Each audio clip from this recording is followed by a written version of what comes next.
Я ПТ-73, передаю настройку. 5, 4, 3, 2, 1.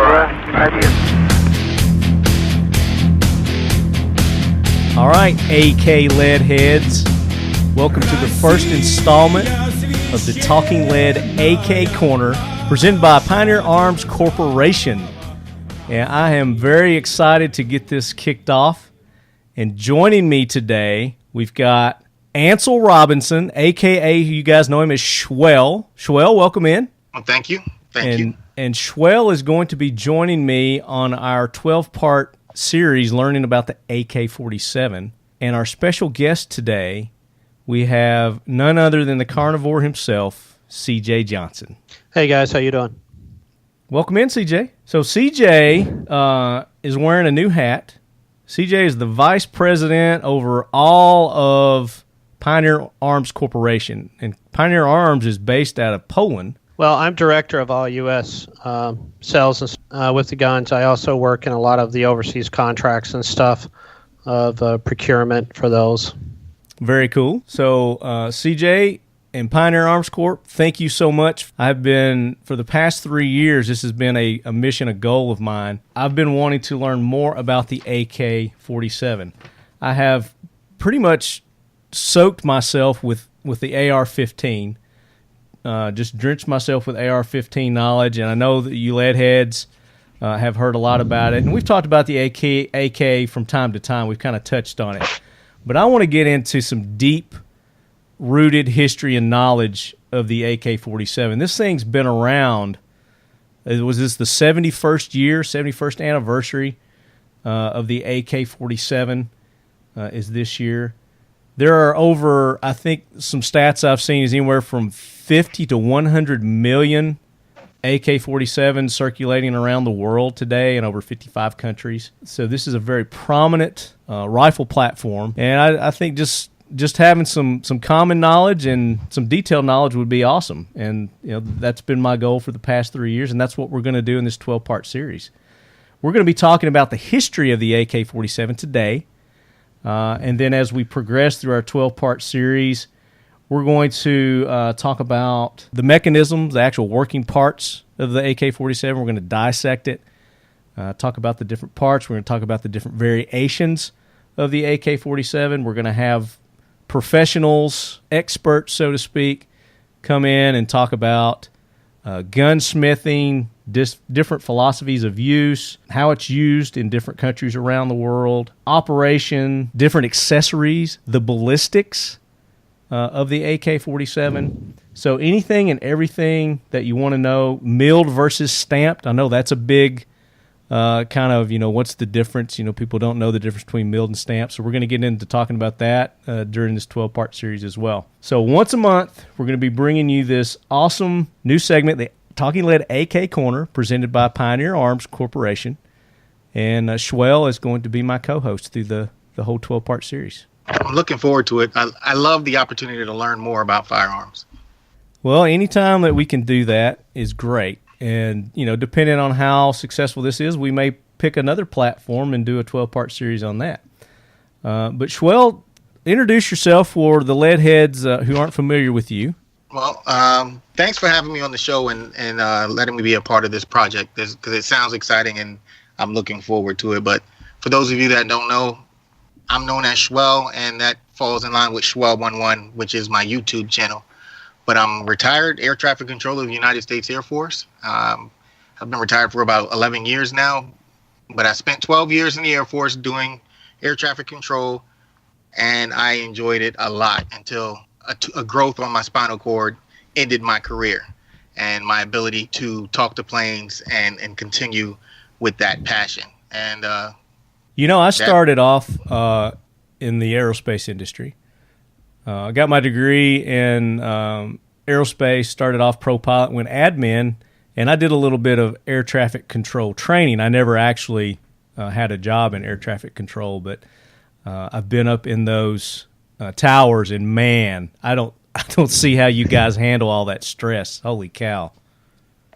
I tell folks all the time, I think anyone can do the job if they're able to accept the training that is provided.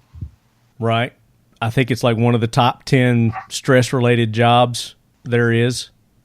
Right. I'm a little biased there because I enjoyed the job. I thought it was the perfect job for me. So I embraced every aspect of it. And I think I lived for it. It was one of those things where I went to work every day with such a passion to get out there and get those planes up in the air and back on the ground safely that I didn't look at that part of the job as being the stressful part. The stressful part was dealing with my coworkers on a day-to-day basis and life, Just life in general. Yeah. Right. My last duty station was Nellis Air Force Base in Las Vegas, Nevada. And as an NCO, I had troops that were assigned to me. And we're talking young kids out of high school who never left home, and their first duty station is in Las Vegas. The gate to the base is less than 10 minutes from the strip. Yeah. So we had to deal with those growing pains, those young airmen turning into adults and making mistakes, and we had to make sure that they were still available for us to complete the mission. A lot of distractions there in Vegas. I like Vegas, but after about 3 or 4 days, I've had enough of it. Right, and I was there for 4 years, and I know exactly what you mean. I stayed away from the strip. It wasn't what I was there for. Right. All right, guys. So let's do that. I've been chomping at the bit. So let's get into this. Let's talk about the origins of the AK-47. And I'm using several different references that we're getting our information from. One of the main sources is Wikipedia, but I'm going to different articles, different YouTube videos from reputable sources that we're getting our information from. So the origin during World War II, and I'm going to say this wrong, it's the Sturmgewehr. Sturmgewehr. There you go. 44, which actually means, and I didn't know this. Sturmgewehr means assault rifle. I didn't know that. And I thought that the leftist liberals made up the term assault rifle, but actually it was the Germans. So we can attribute the Germans to that. But the German forces made a deep impression on the Soviet counterparts during World War II. I guess they were being overpowered by their automatic Sturmgewehr 44. It's a select fire rifle, which was chambered for, at the time, the new intermediate cartridge. It was a 7.92 by 33 millimeter, and it's Kurz, and combined the firepower of a submachine gun with the range and accuracy of a rifle.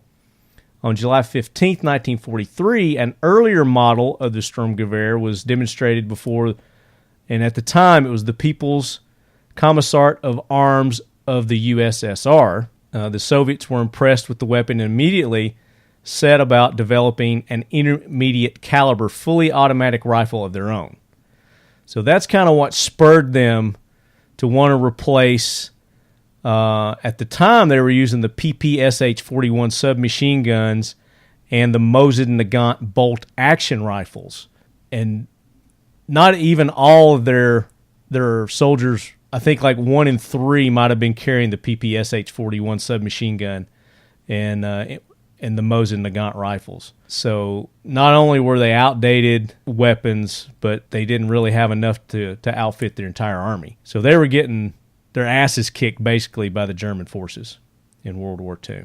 So the Soviets soon developed the 7.62 by 3.9 millimeter M43 cartridge, the semi-automatic SKS carbine, and the RPD light machine gun shortly after World War II.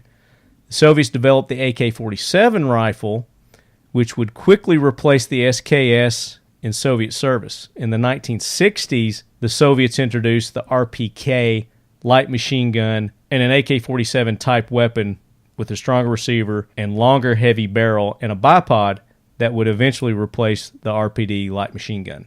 So that's a brief origin of how that was done. Now, you can't mention the AK-47 without saying the name Mikhail Kalashnikov.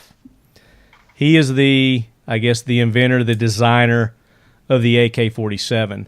The Soviets actually had a contest, I guess so to speak, where they had several of their top designers come in and develop different types of concepts for their new machine guns. And the first run, Mikhail Kalashnikov actually submitted it was a submachine gun, and his submachine gun was not accepted, and they went with SKS. They went with the SKS, yes. So his very first design was, and actually that submachine gun looks a lot like the Tommy gun that we have here in America, and I think that's what his design was based on, was the Tommy submachine gun. Well, through the Lend-Lease program during World War II, every Jeep and every truck that we sent to Russia to help fight the Germans had a kit with it. The kit included a .45 pistol, and it included a Thompson machine gun. And those were all sent over there with that. So they had a plethora of stuff to be able to look at for the guns. I mean, there's a lot of claims that Kalashnikov copied a lot of other guns and took aspects out of them, like the ASV-31, for instance. He took different types of guns and then copied them. But when you go back and look at it, I mean, there are only so many designs and so many ways to skin a cat. So you're going to overlap on some of the designs and some of the other stuff that's there. And if it's a good design part that somebody else is using it, I mean, are you really copying it, or are you using their ideal because it's a better ideal? Right. So in the face of rejection, with his submachine gun, he pressed forward, and then in 1944, he designed the gas-operated carbine for the new 7.62x39 cartridge. And the influence, like you were saying, with us sending those different type of kits over there with our different technology and rifles, the M1 Garand, and it's Garand rifle, and the Sturmgewehr played a part. He took a little bit of both of those to develop the AK-47, and that's how he came up with the concept. He looked at the M1 Garand for ideals and stuff, but the M1 Garand design, and other than a small similarity to the boat and the AK-47, there's no similarity whatsoever. Yeah, but those two concepts became the basis for his entry in the assault rifle competition in 1946. His winning entry, the Mikhitim, it was so named by taking the first letters of his name, Mikhail, and his middle name is Timofevich, but it became the prototype for the development of a family of prototype of rifles. The process culminated in 1947 when he designed the AK-47, which AK stands for... Automat? Yeah, Automat Kalashnikova, which basically means the rifle of Kalashnikov, translate to. But that's how you get the AK, and then the 47, the year 1947. That's where the name AK-47 comes from. But in 1949, the AK-47 became the standard issue assault rifle of the Soviet Army and went on to become Kalashnikov's most famous invention. While developing his first assault rifles, Kalashnikov competed with two much more experienced weapons designers. There's a guy named Vasily and a guy named Gregory, and I'm not going to even try their last names, who both accepted the superiority of the AK-47. So that's how, in a nutshell, basically how Kalashnikov developed and designed the AK-47. He stole American technology. I'm just kidding. I mean, that's how you make things better. Is you borrow technology from other things and then you make something better. And that's what he did. I thought that's what I said. If you're not stealing, or if there's no controversy around your designs, then you're not trying hard enough. You're not trying hard enough, exactly. And I think Mikhail did that perfectly. So that's how we got the AK-47. But CJ, it was a simple design. It was a cheap to produce design as well, which added to the attractiveness of his rifle, of his platform, right? Yeah, I mean, it was the whole thing about the gun, and the reason that they went with his gun is the same reason that they went with the SKS to begin with, was the simplicity of it being made, that it could be made quickly. I mean, process of this, you could make an AK-47, in about an hour. A prime example would be the Thompson. The Thompson was undoubtedly one of the great submachine guns made, but the U.S. military stopped using it and went with the grease gun because the grease gun could be made for about $5, and the Thompson at that time was costing over $147. So there's a big difference in price and materials and quality and stuff whenever we're talking about these different type of guns and how that they were made. Right. The technology that they made them with, they have the ability to do it. The Germans got defeated in World War II, a lot of people would like to say, because their technology outdid them.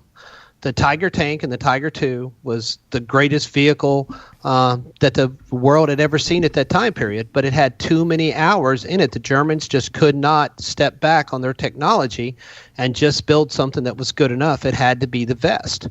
The Sterngewehr. I mean, that 44, that's a gun. But the amount of hours that it took and the amount of resources that it took to make those guns and everything else really hurt the war machine.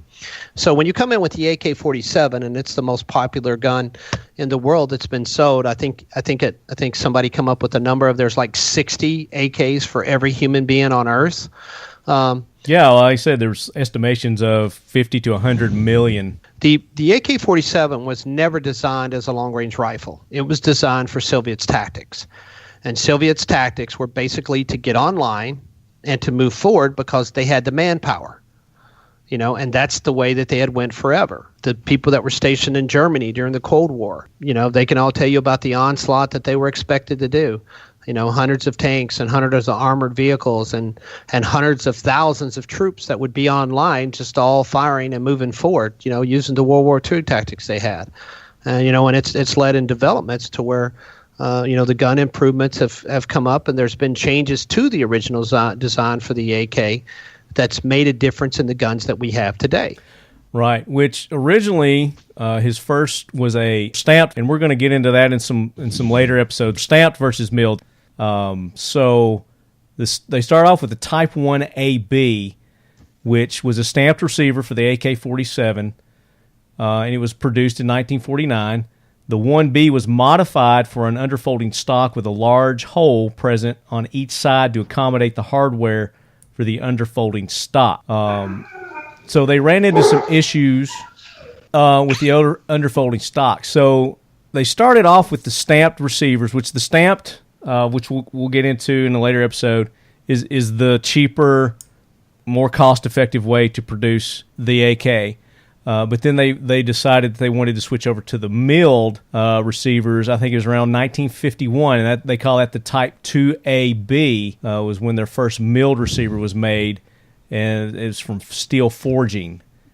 Well, the problem that they had and stuff with the stamped receivers is you got to remember in that time period, the steel and stuff they had, was really hard to control and regulate the exact quality of the steel that you're getting. So with the stamps that they were doing, they couldn't really control the type of steel that they were getting to be able to do the stamps out of it, and that made sometimes that they would be brittle, so they were unreliable. So they went to the forging, which is the new technology that they've had to be able to start producing that. I mean, the original AK had 20 cast parts in it, from the get-go. And so it has to do with technology and what's able to do at the time period. They went with stamps because that was the technology that they had to do it, to build them rapidly, to build them fast. But then they realized because of the type of materials that they could get, they weren't getting the quality that they needed. And so then they go to the mill or to the forged, where they can start looking a little bit of control on that, and the milled type of receivers and stuff they've got out there. I mean, you're only going to get so much accuracy out of a 7.62 by 39 round to begin with. Right, but those that they switched over to the milled in 1951, but that was the Type 2AB, and it had the distinctive socketed metal boot connecting the butt stock to the receiver, and the milled lightning cut on the sides that were parallel to the barrel. And then they progressed to what's quoted as the final version, the Type 3AB of the AK milled receivers made from steel bar stock. It went into production between 1953 and 1954, the most ubiquitous example of the milled receiver AK. The milled lightning cut on the sides is slanted to the barrel axis. And then they progressed on to the Type 4AB, which is the AKM, receiver stamped for a smooth 1 millimeter sheet of steel supported extensively by pins and rivets.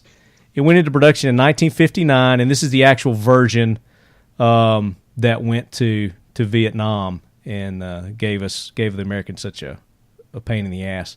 Overall, the most used design in the construction of the AK series rifles. Right, and they went back to stamped because the technology allowed them to go back to be able to verify the materials and start that they were using. Exactly. And then in 1974, the Soviets began replacing the AK-47 AKM rifles with a newer design, the AK-74, which uses a completely different round because they thought the Americans, during the Vietnam War, we were using the 5.56 by 45 millimeter. They needed to go to a similar type cartridge, and then the AK-74 was using the 5.45 by 39 millimeter. This new rifle and cartridge had only started to be manufactured in Eastern European nations when the Soviet Union collapsed, drastically slowing production of the AK-74 and other weapons of the former Soviet bloc.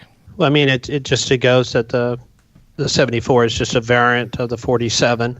You know, it's commonly called the 5.45. Round is what everybody shoots, and it's, as far as accuracy, it was a better round, but it still didn't have the production numbers of the 39 round that was out there. Yeah, and I think that was due to the collapse of the Soviet Union. Right. Once we out technology, basically we outlied the Russians and we outspent them, Yeah. is what it was, because Star Wars was never a reality, and we continued to feed. We actually had a branch of the service that the only thing that the CIA did was feed false intelligence and stuff to the Russians.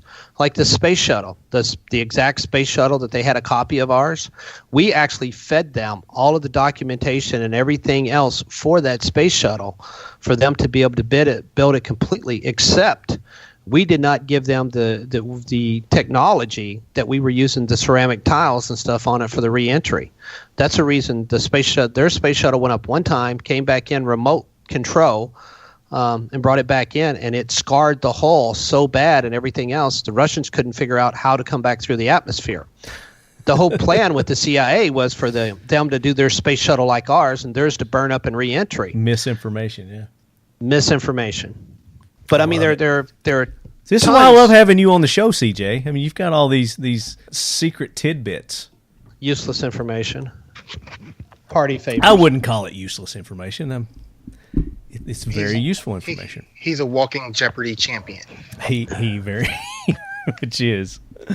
So that brings us to, I guess, from the AK-74 to where they are today, the AK-12, which the AK-12 is the Russian 5.45 by 3.9 assault rifle, designed and manufactured by Kalashnikov concern, which formerly was the Ismash manufacturer. That's who was doing all their AKs. Originally, when Mikhail developed his rifle, it was known as Ismash.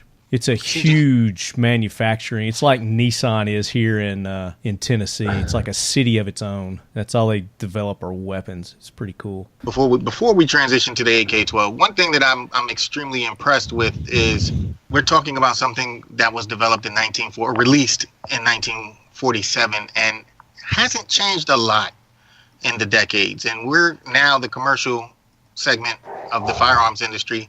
We're still using these guns today and loving them. Well, I'm just, taking the history of it and then realizing that a few of the AK-47s that I have in my collection in 2018 are exactly the same as what was designed, minus, the select fire or the fully automatic option. But yeah, they've made it through the time. They've been through a bunch of wars. They've lasted long enough for us to now embrace them as recreational shooters. So Mikhail Kalashnikov had a saying, and I think it kind of goes into the design and the resilience of the AK-47 as to why it still exists today, why it's still a popular platform. and he said, all that is complex is not useful, and all that is useful is simple. You know, and that sums up the AK-47. It's a very simple to build, simple to use. You know, there's not a lot of maintenance that you have to put into these things. You know, there's not a lot of knowledge that you have to put on how to use them. You know, I think that's one of the reasons why it's so resilient. You know, why it's still around today, why it's been around for 71 years, and you still have, you know, major military forces, you know, still using the AK-47 today. And there's still, I mean, even there are companies that are making new AK-47s still. You know, I mean, the old ones are still out there and in circulation and can be had, but there are companies that are making new AK-47s, such as Pioneer Arms. Pioneer Arms, absolutely, among other things that they make. Right. A little history of Pioneer Arms is, you know, everybody, there seems to, you know, we are made in Rodom, Poland, is where Pioneer Arms is made at. Rodom is noticed, you know, it's known for it's basically the General Walter Metalworks plant that was there, which was given the number Circle 11 plant because there was already a number 11 plant in there. And I mean, it was a plant that was done by started by the Polish in 1925, which was a state-run arsenal. And then, you know, the Germans took over it in World War II. And then after World War II, the Russians stepped in and they took over the plant and continued with it. It's one of the few, you know, that plant now, which is and I'm probably going to say this wrong, you know, FB, but it's Fabric-Roni. That's the plant that's there now. But the Circle 11 plant went bankrupt in 2000. You know, and the biggest product that they used to make were sewing machines. So they really made a lot of sewing machines. It's a state-owned arsenal that's there, and Fabric-Roni owns it now, and that's why you can't buy a Fabric-Roni receivers because they don't sell them outside. You can only get Fabric-Roni parts, you know, barrels and buttstocks and grips because they're under a military contract to the government. That, you know, they're a state-owned company. Mm-hmm. Pioneer went in 2000 whenever the General Walter plant, Circle 11 plant, was in financial trouble, and basically it was the old government, and they were making sewing machines and other stuff. And Pioneer went in and basically bought the plant. So the Archer logo, which belonged to that particular plant, is now Pioneer's. Factory 11 is what we own. We own the original Factory 11 that Circle 11 was later named after. And all of the workers in 2000, when they went bankrupt, we hired all of the same workers that built the Fabric-Roni guns that you could buy in the States and everything, the Circle 11 guns that you could buy in the States. All of those workers came and worked for us. So we took all of the state employees. It's part of the deal that we had to do when we bought the company, and we actually owned the rights to make the AK-47. Now, it's like a patent. You know, we own the blueprint and the patent to be able to make the gun. For instance, if Circle 11 was to get, if they were to, the guy that bought that is actually an industrial guy that does a lot of sales and stuff with that. If he decided he wanted to start making AKs, even with that prestigious name of Circle 11, he would have to go and buy the rights to be able to do that. So you actually have to have those blueprints and those licenses to be able to do it. We have those licenses to be able to do it. We bought those licenses from Circle 11. So we have the Circle 11 blueprints, the license to be able to make everything. We have the Circle 11 employees, and we're the only company that's actually making AKs in Rodom. A lot of people are saying, "Oh, you know, Rodom AK," and you guys are trying to say that you're the famed Rodom AK. Well, we're the only Rodom AK. They don't make them there anymore unless, you know, they're made for the military. Because you guys have the license for that. We have the license to be able to do that, and we own the name, you know, to be able to do that there. Fabric-Roni is, you know, they're a good company, the smaller company. They've tried to do some stuff in the U.S. for Rodom USA.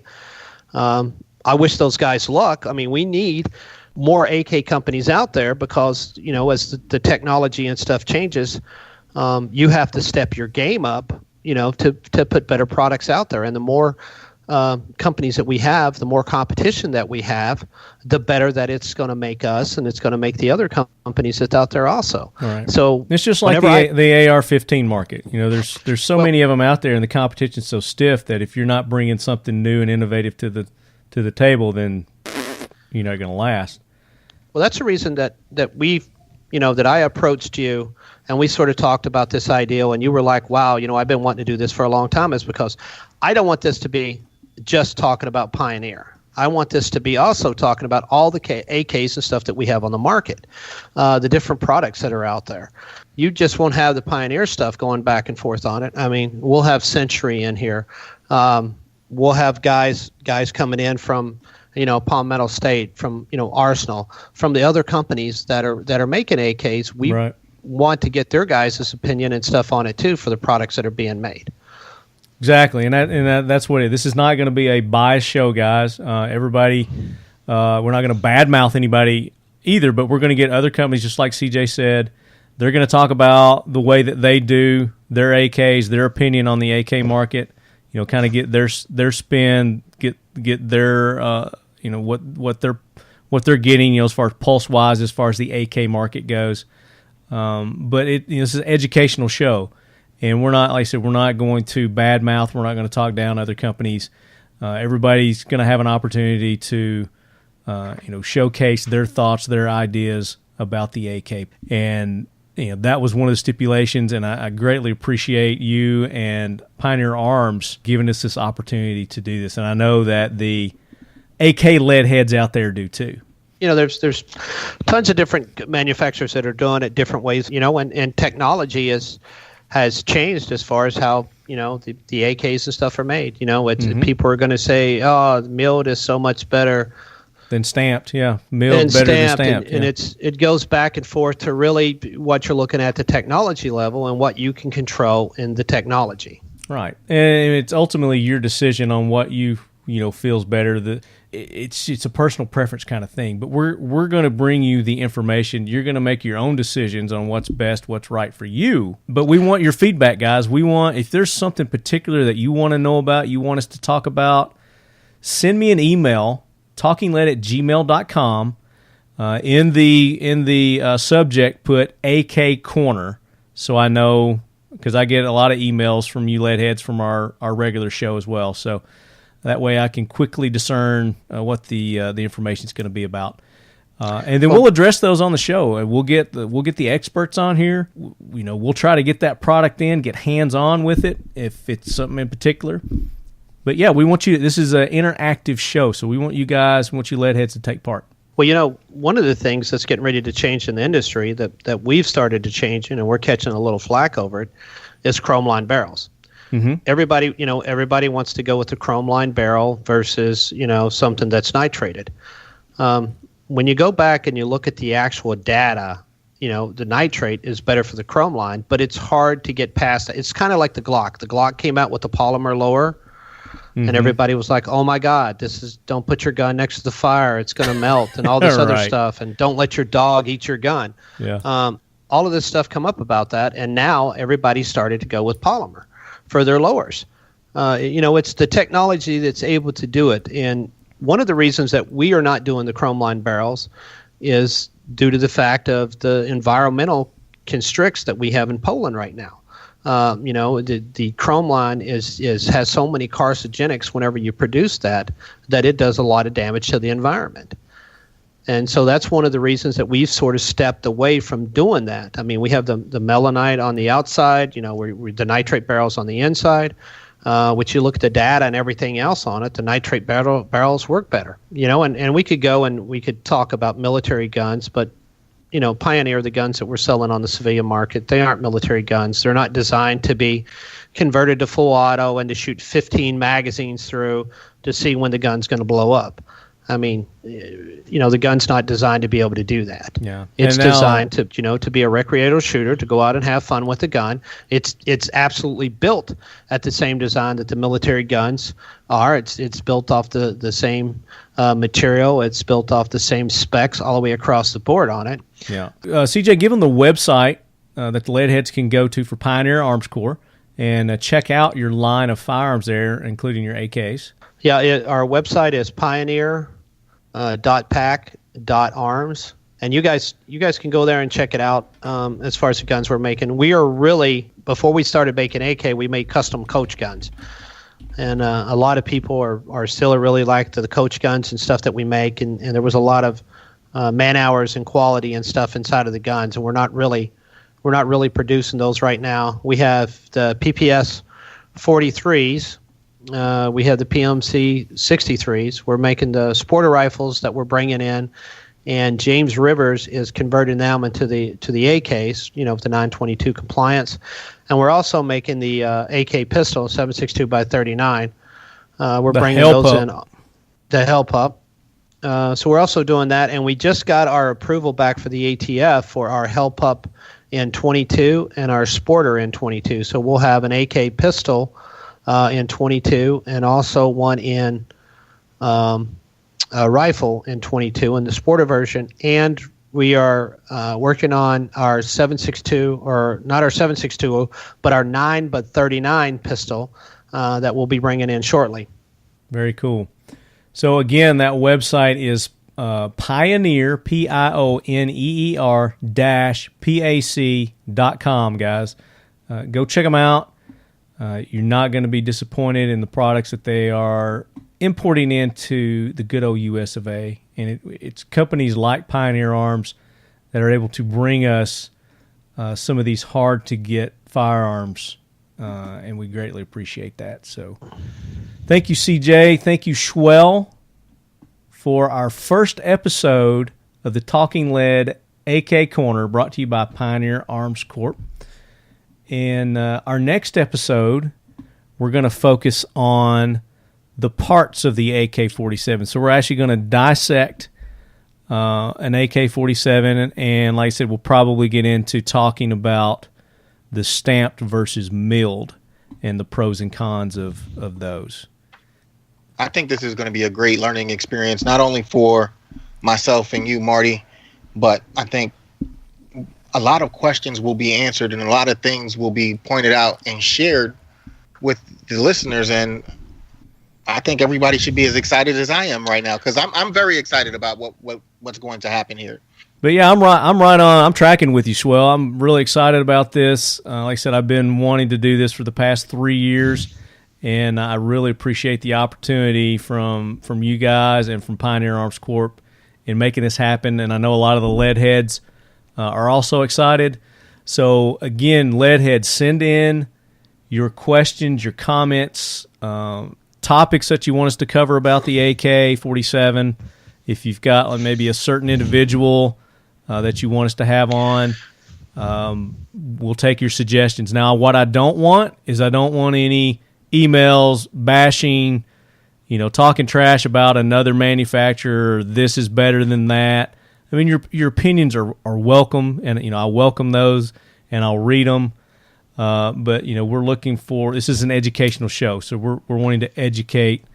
Hey, Marty, let's take it one step forward, since this is our maiden show that we've got on there. Let's do it. Pioneer Arms is going to give away a help up to one of your listeners. Whoa! And we're going to give away a PPS 43. Whoa! There you go, guys. So two of your listeners are going to line up with our guns. So through our 12-part series, guys, whoever is engaging and taking part in this series, we'll take everybody's comments. We'll take everybody, but whoever we think is what? No, Marty, we're gonna do a gun per segment. Per segment. We're gonna do 12 guns. There you go, guys. And we're gonna start it off with 2. But all the other shows, we're going to give away a gun. So we'll give 2 to begin with, and we'll give one every segment past this. Wow, that's amazing, guys. So there's your incentive to take part. Be engaging, as I always say, with us, and somebody's going to walk away. And again, all laws and FFL. Yeah, 21 years old, not a felon. It's got to go to an FFL. Right. All the laws apply. So, damn, that's a hell of. I was not expecting that, CJ. Damn, son. Hey, and something else. Just we've talked a little bit about Pioneer here. Something else about Pioneer. We're going to take care of our guns, and we're going to take care of our customers. Customers that have emailed us with problems or anything else. We've even had a prior company that I had no association with, and Pioneer had a loose association with from 8 years ago. I'm actually doing repair work on their guns and giving them parts for their guns for free. I mean, Pioneer, we're not going to stand on the name of Rodham like everybody wants to do, that we're the Rodham AK company. We're going to stand on the name of we're the Pioneer AK company. That's what we're standing on as our name. That's solid. That's solid, guys. Take part. There's opportunities here for you guys to walk away with an AK, a PPS. It's going to be awesome. It's going to be awesome. There you go. Again, swell. CJ, thank you so much. And we will be back next month with another segment of the Talking Lead AK Korner, brought to you by Pioneer Arms Corporation. And we'll be announcing 2 winners. One PPS and one AK-47, right, CJ? Right. The AK-47 will be a hell pup. It'll come with a cleaning rod, an oil bottle, and 4 magazines. Nice. And the PPS? It'll come with a cleaning rod, a oil bottle, and 4 magazines. And a signed 8x12 autograph picture of Swell. Swell. that eliminates it as far as a prize. That's like a punishment. That's hilarious. All right, guys. Until next time, das vidanya.